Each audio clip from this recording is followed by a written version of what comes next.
Tervist!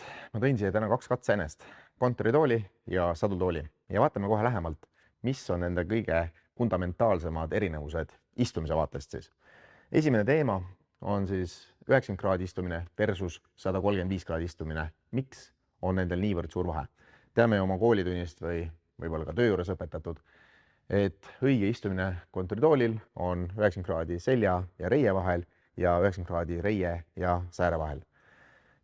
Mis aga siis juhtub, on see, et kuna me istume tuharlihasel ja tuharlihas on pehme lihas, siis ta lihtsalt väsib ära ja piltlikult öeldes ta vajub läbi ja tänu sellele me hakkame oma selga kõverdama. Ehk siis, kui me kõverdame selliselt selga, siis disk, mis on siis kahe selgroovalüli vahel, hakkab pikas perspektiivis sopistuma taha suunas ehk siis seljanärvile suruma. Ja seetõttu tekivad meil seljavalud.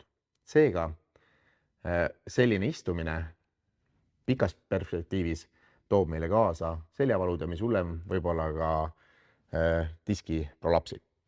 Nüüd, kui rääkida sadultoolist, siis sadultoolil on kaldenurk siis 135 kraadi selja ja sääre vahel, reie vahel ja reie ja sääre vahel täpselt samamoodi 135 kraadi.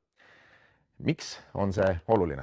Ehk siis, kui me nüüd vaatame oma loomupärast asendit vaagnalul, siis see on selline ja kui me paneme selle sadultoolile, siis see loomupärane asend säilib. Ehk siis me istume istumisluudel, mitte siis pehmel lihasel. Ehk siis istumisluu on mõeldud istumiseks.